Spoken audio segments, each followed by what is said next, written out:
Welcome to another episode of the Coffee Roaster Warm-Up Sessions podcast. Yes. Well, I wasn't ready to pour. I was just positioning myself. I was ready for the pour. Oh, really? That quick? We usually have like a slight little banter. Wait, is this the year that we bring in the jingle? Are you gonna produce it? Create it? I mean, yeah, you have. There's like literally Ladies a keyboard in the studio. I know. There's a Nord in the studio here, except you've also been on a big Fred again kick. So I'm like, if you create something along those lines, I'm Fred again is unmatched. I don't even want my name to be in the same sentence as Fred. So it is a disgrace. It is a disgrace. Dude, so maybe I should use a Fred again track. No, I'm probably going to use a Mind Chatter track for Brewers. Oh yeah. That would go off, dude. So yeah. So I don't know.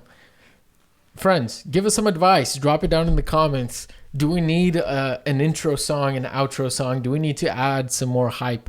Is this podcast hypeless? Does it need more energy? Heist. Does it need more or what? Some drum and bass. I know.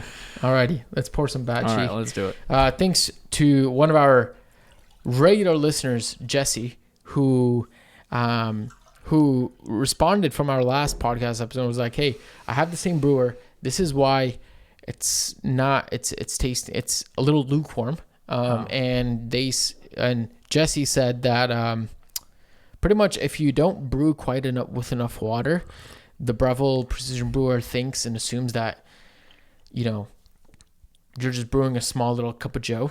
And actually, something like it doesn't heat up the water quite as much. Let me just actually read his response.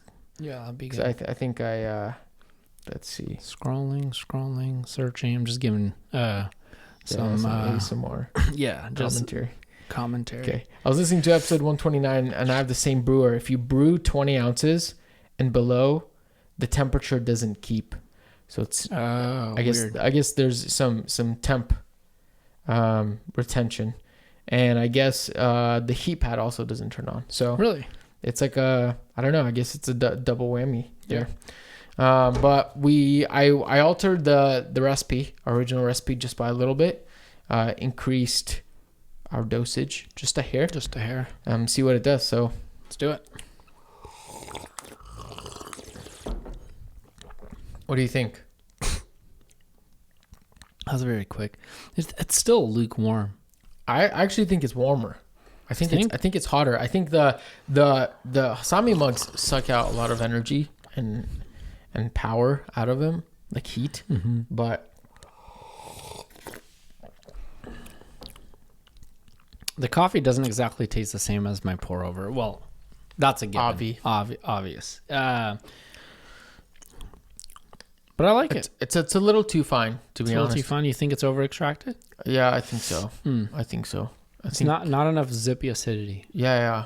I think it tastes a little like when you over extract something, just a hair over, like maybe not a hair, maybe a little more than that, but when you over extract something where it just tastes like matte almost. And like just round. Not too glossy. Yeah. What I like about this is the aftertaste is long. Yes. Lingering. Yeah. This is nice. It coats your mouth really nice too. It's nowhere near what we're getting on pour over, what you're getting on pour over, but like as a batch brewer, again, I'm just always so amazed of like batch brewer, you just dump water, and of course we're using nice perfect coffee water, which is what we're literally QCing with, so that definitely does play a role. But for you to be able to throw in some batch and have this in the morning, I mean, it's solid. Yeah, this is also one of the coffees that one of our friends, he buys our coffee all the time, that's been raving about. He's been slamming through this coffee both on like pour overs, espresso, and he's been like, I saw him at the grocery store the other day. Nice. And he was just going off about, it's probably the best Ethiopian I've had, like this and this and that, which is a lot of hype, but I mean, there's some validity to that as well. Yeah, it's nice. It's nice. Again, I know we've talked about our coffees a lot in the past, but really killer, just wash coffee, classic tea-like florals, a little bit of Citrus, berry action going on. But yeah, it's nice. It's pretty solid. So I'm not mad. Speaking of Ethiopian coffees, we're working on dialing in a new Ethiopian natural. There's it's a tasty gem. So stay tuned. Keep your eyes peeled for something like that. I don't know when that's going to drop, but man, the aftertaste is so good. So good. It's like a ruby red grapefruit. Yeah. Like a little bit of but not quite as tart as a grapefruit. It's not. Yeah, it's like a very sweet grapefruit. Yeah. A ruby red to be specific. I like it. Can't complain.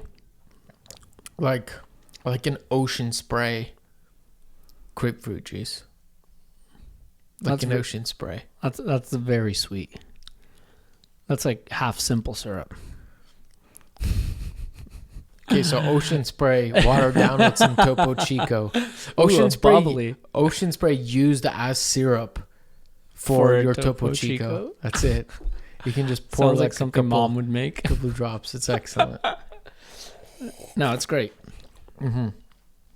So, well, yeah. Today we just want to talk about a dicey topic. I guess dicey depends. Well, no, it's pretty dicey from all sorts of angles. We want to talk about tips and tipping because, in my opinion, this might be, as somebody from within the industry, I think tipping to a certain extent has gotten out of control. Whoa. I'm just gonna go out the gate, and then you guys can crucify me. Hopefully, I can redeem myself over the next 25 minutes. So, no, I just had a few experiences recently. This was out of town, so not in Bellingham, where that screen flipped over around to me, and I looked at it and I was like, dude, 20, 25, 30%. Yo, that's nice. As someone who works. Right. Which this will be nice. This will be good to have. But 20%. And this is actually weird because it's like psychology of like sales and numbers. Yeah. Like, if the 20% was like your highest option, this is just for me speaking. I mean, it used to be 10, 15, 20. Yeah. I would be happy to tip 20%. Like I consider myself, I don't tip below 15. 15's like on my bad days, like usually I like a 20% number. If I'm feeling really generous, really outstanding service, I'll push to 25, but that's, you really have to earn that. But usually I'm like 20%, it's great. But when I saw the 20% being the base model, the base model Tesla, I was like, I don't know. Yeah. It doesn't feel quite as great, it being the base. And I'm like, am I really tipping? Am I really going to tip the smallest amount? Yeah. But 20% is, in my opinion, I think is still like a pretty generous offer, considering it's 20% of your, of your beverage, of your order, which in business, if you add an extra 20% in profit margins, that's like an outstanding, right, from that perspective, for sure. Yeah. And so that's where I was like, man, but when you think about a 30% increase over your item, you're almost paying 1.5x. Almost. It's creeping up there, not quite. Yeah. It's more like a 1.25 still, a little over, but almost a 1.5x, which at that point it's like, I don't know, like your beverage or your food or whatever starts to cost actually a pretty decent amount. Yeah. There's a lot of ways to parse this conversation. And I think one way to look at it is this, compare this to maybe a sales tax. It does seem kind of like, oh, I have to pay another fee on top of it, right? But I know, for example, like at Narrative, we don't add sales tax. That's incorporated into the final cost. So there's only one thing that's being tagged on. But the fact that you can pay about 10% sales tax and that seems normal, it's kind of what you expect. Like you go to the store and you're buying something for $4.99, you know you're not paying $4.99. In my opinion, I feel like any form of guest service, like I tip for my haircuts, right?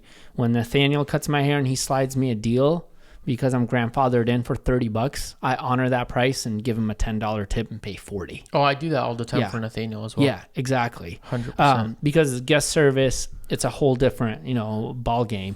I mean, there's a lot of folks who won't even tip for like haircuts, right? I think, and then also then considering our background, like being immigrants, there is that idea of trying to figure out, how much you can get for the least amount, like what's the bang for your buck? And I think that's where tipping gets difficult. With all that said, I would say, how do you feel about tipping on a batch brew? I think that is a very important question because batch brew is an entry-level beverage. And let's say even a pricier batch brew is in the $4 range. Are you literally putting in like cents? Like I'm going to tip you 65 cents. Or are you just going, I'll just tip $1? Tipping on batch brew, I don't mind it, to be honest. And for me, in that sense, I actually like it when the screen has a $1, $2, $3 one. Yeah. As opposed to percentage. Right. Because for me to tip $1 on top of a batchy, I'm totally cool with that. Yeah. That's a 25% tip. Is that? Yeah. I guess so. If that's $4. Yeah. Yeah. Interesting. See? That changes everything. The psychology on that is Yeah.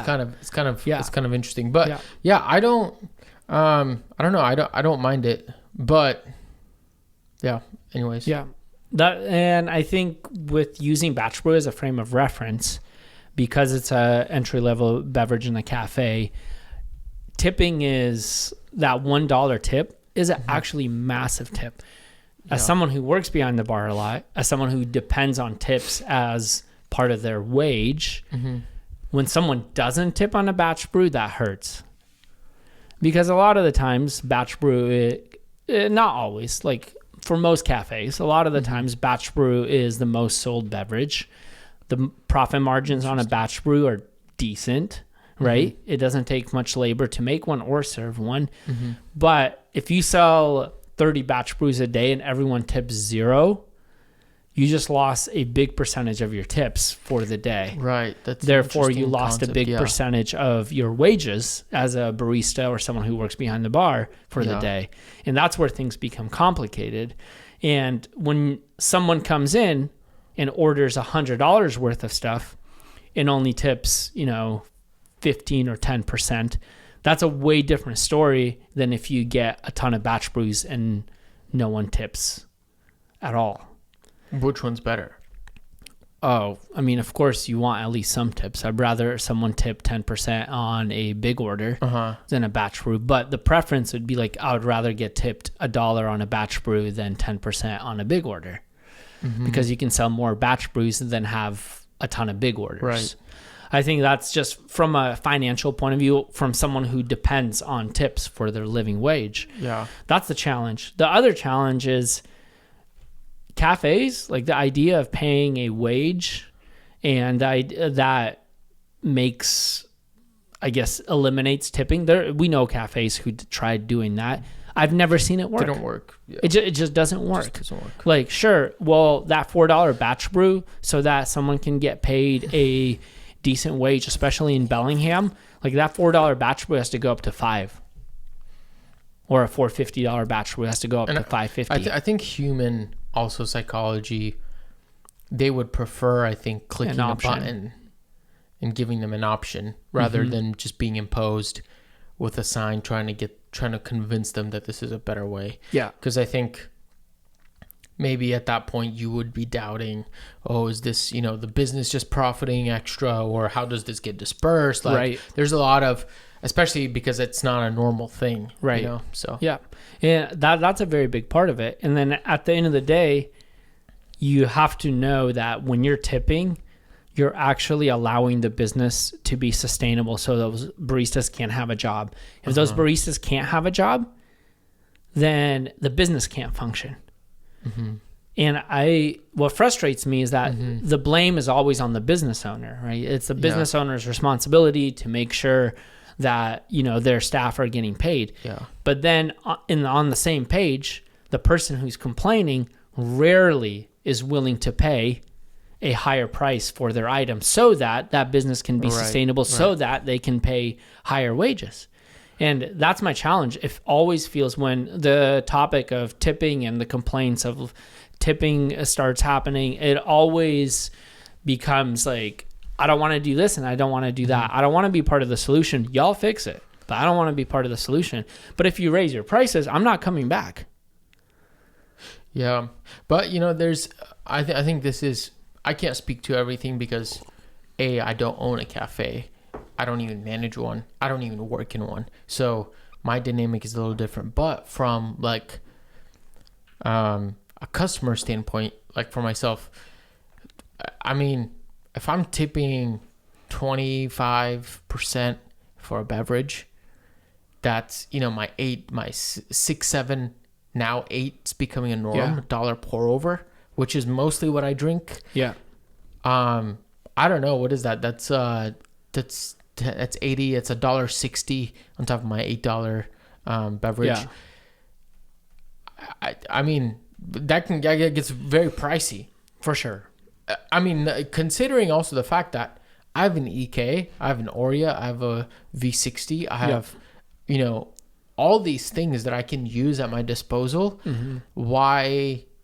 And I can make it exactly however way I want. And if it doesn't taste good, I can just dump it out and make another one. And I can make about 10 of those by the time it costs me as much as my... Yeah. And so at that point, I'm like wrestling with this fact of like, I don't want to say is it worth it, but it kind of is at that point. Like, is it worth to pay somebody else to serve me how much I'm going to be paying? Yeah. Because it can get stacking up really quickly. So I think there's two sides of this conversation. What do you think, both from a barista standpoint, but also a customer standpoint, when is too much? Like if somebody flipped the screen and there was 40, 50, 60%, is that appropriate? I mean, that sounds intense right off the bat, right? Because purposely. Yeah. I still carry, especially because I'm a manager, I carry the weight of feeling, does the guest get what does the guest get the best bang for their buck, for lack of better words? Like, is it really worth it for the guest to do that and then pay? And I think because that's such a big motivator for me, the question is not how much should the tips be. The question is how much value. The question is, it's just tips, dude. Yeah, it's just tips. I'm like flinging my hands around here if you're not watching on video. The question is, how much value does the barista bring to the guest experience? And that's a whole different ballgame in question, because you could brew a pour over at home and not tip anyone. You're basically just doing it yourself. Right. But when you choose to go out to an establishment, what you're doing is you're choosing to be served. And most of the time, yes, part of the price is service fee, quote unquote, barista, hostess, host, waiter. Like, you are paying their labor to a degree. But then also you're on top of that paying for the service of being there, right? That's the whole point. And that's why tipping, that's why when you sit down at a restaurant and someone comes in and, adds water, all of that, that's not only is the company paying for that person's time, you're paying for that quote unquote service, and you're paying to receive that. So it's a value thing. It's like, how much value do you think that person, how much value are you getting from that? And how much worth does that value have to you? For me, I work in service. Of course, it has a lot of value. It's very important for me to go into a cafe or a restaurant and get like exceptional service. Why? I also understand the hospitality industry, and I'm like, when I get a bad beverage but insanely good service, I'm still happy. When I get a good beverage and insanely bad service, I'm not going back again. There's a cafe in P-Town that I'm like, I'll never step in there again. Not because I hate their coffee, but because like, I don't want their service. I don't enjoy it.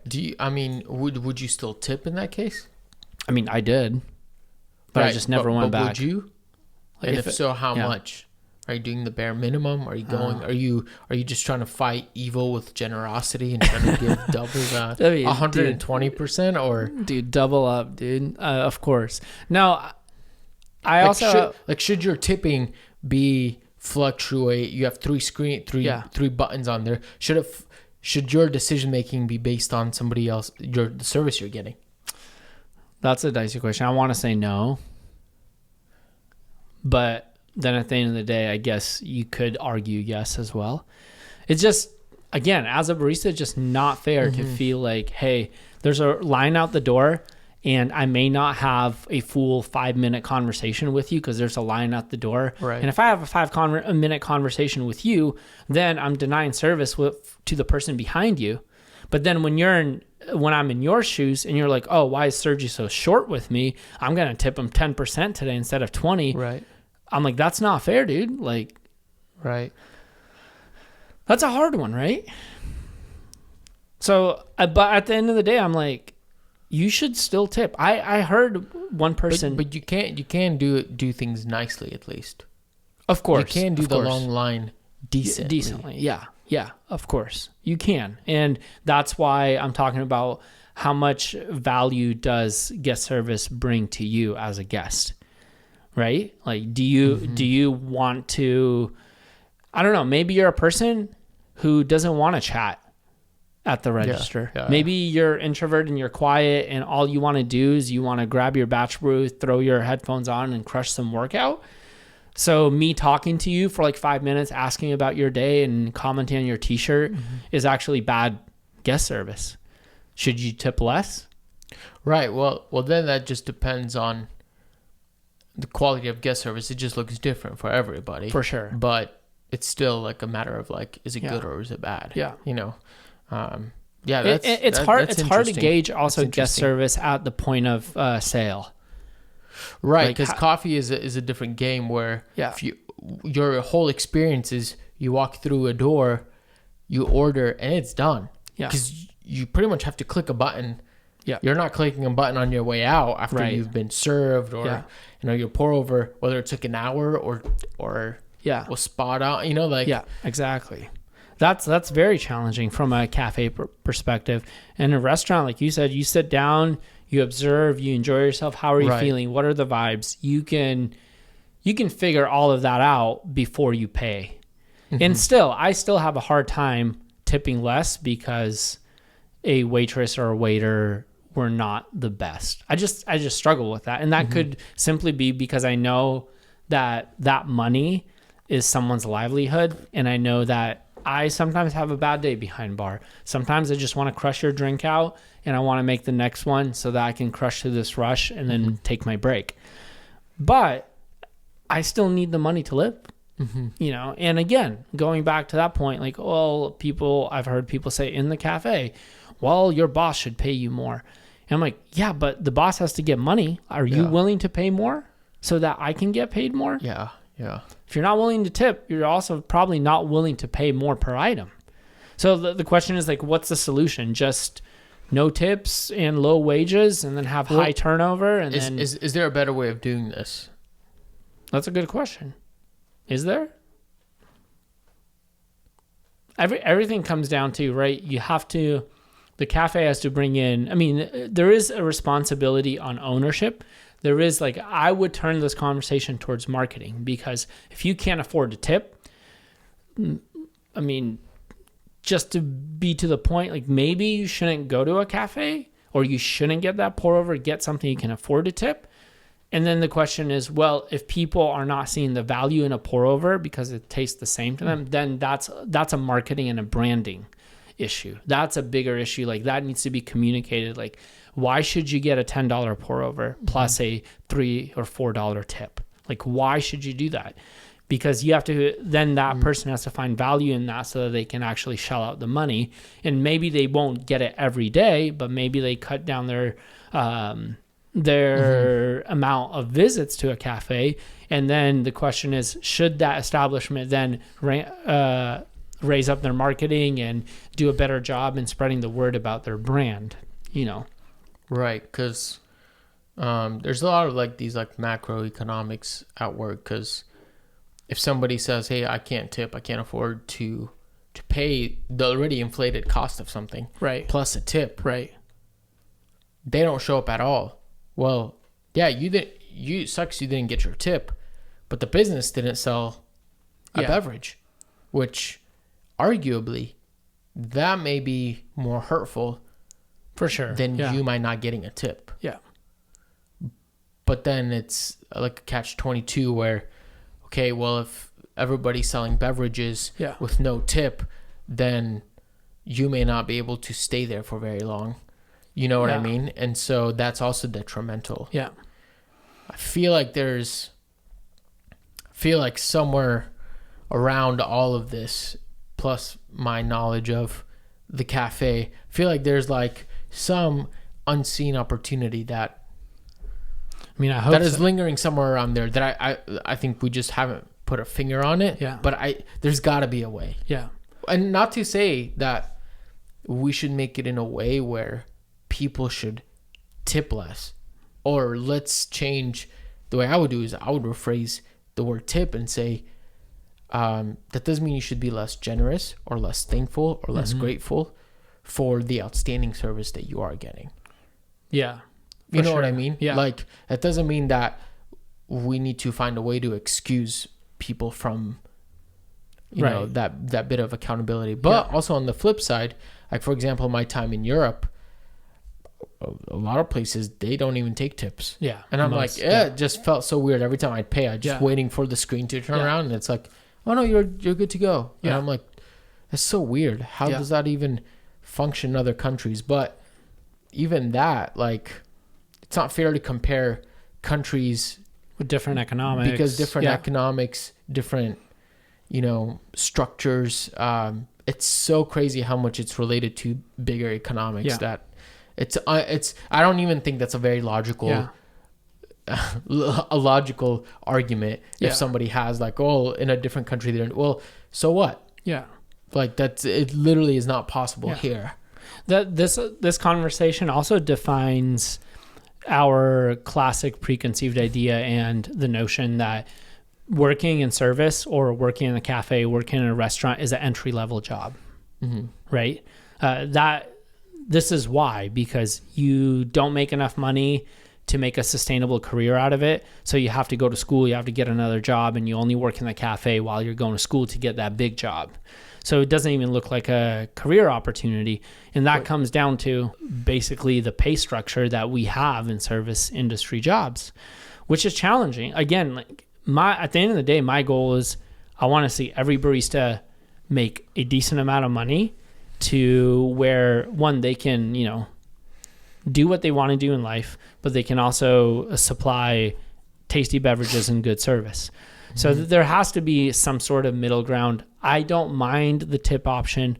I think it's actually fun and smart. Like you said, it's more about giving the option for someone to choose that pay instead of incorporating into it.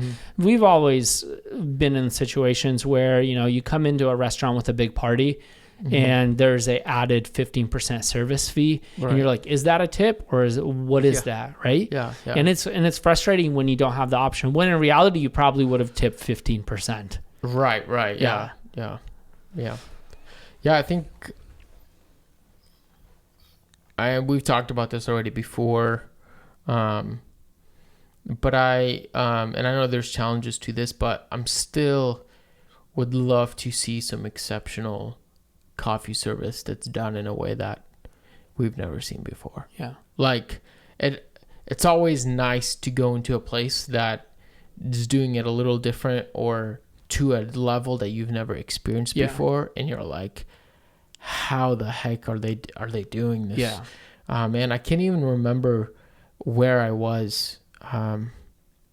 This was out of town for sure, and it was just a really busy, just bussing cafe. Lots of people on the floor working, and I got excellent service. The beverage tasted great. I think they even brought it out to me or something. Like, it was just something where I was like, wait, this is not supposed to make sense, but they're making it happen. And so I love that. I think there should be more of it, but I also get that there's difficulties and like just business challenges involved with that. So okay, maybe we wrap this conversation with this. Are you still tipping on to-go orders? Oh, man. Or does that play a role or a difference? Yeah, that's fair. Or if you're ordering food to go, are you tipping? Yeah. Oh yeah. Or do you tip on if you buy a coffee bag with? That's a tough one. when it comes to friends, like if I'm buying something at Elizabeth Station, Dicey. I'm always tipping. Dicey. Whether I buy, a bottle or a glass, like I'm tipping. That's not fair. That's not fair. Yeah. And also, would you tip more because your friend is behind the bar? Oh, that's fair. That's fair. I do. I know my automatic. I could see that. Yeah. And even if it's trash, I'd still probably and be happy about it. I just know whatever, something's 100%. Yeah. Interesting. Yeah. It's a dicey conversation. I don't think we've come up with like any easy answer on the pod right now, but it's a good conversation to have and to process, and to make sure like people are keeping in mind like, hey, the main thing is, do you want to support your local cafe and your barista? Because at the end of the day, I don't want to open up another can of worms. I remember when a group of baristas moved on to another job, and all the guests were upset that the baristas left. And I'm like, well, there are other options to get a big girl job. So why are you upset? Like they weren't getting tipped well. Yeah. Like, that's interesting. Well, at least at the least I know we have a lot of baristas that literally listen and watch to the podcast. We also have some roasters like myself who don't work behind the bar. And then we also have probably a handful of home baristas that just brew coffee mostly at home. And so at least this gives some understanding from a barista standpoint. And hopefully, somebody's like, I feel what Mark is feeling as well, totally. And this is just, because I think it's unavoidable. It comes up every time you walk into a cafe. I mean, here's another thing that came up to my mind. Sorry, I'm dragging this podcast on. No, let's go. But did you see Amazon now asks you if you want to tip your driver? I haven't seen that. How do you feel about that? I haven't tipped yet, I'll be honest. Yeah, that's valid. Amazon, a big corporation. This is where I think macro economics play a huge role. Yeah. Because why wouldn't you? Yeah. But then also you never tipped your USPS guy. Yeah. But then at the same time, because you tipped your driver, because you did,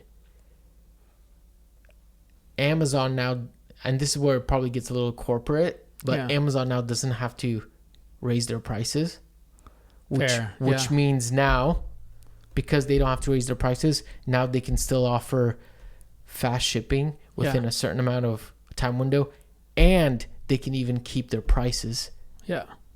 Not on all products, but mostly on the cheaper end. So it's almost like, hey, if everybody tips into the community jar, then we can keep the prices down. Yeah. But it's like, wait, we've never been. This community jar didn't exist all the time. Why is it now existing? Yeah. That's a little dose of socialism there. Well, for sure. Yeah. But then that doesn't. Yeah. Is obligated socialism. Yeah. Is that it gets dicey. Yeah, for sure. Is that what it's meant to be? Just an obligation to share your lawnmower. Yeah. Well, that's it's a little until you disagree on what day you're mowing the lawn. Yeah. That's about as political as we'll get on this podcast. Alrighty, folks. Thank you so much for listening to another episode. I think there was a good amount to chew on. This was a great conversation. I think we could talk about for another hour easy about the nuances of this. So thank you so much for listening, and remember, as we always say, reflect what's good.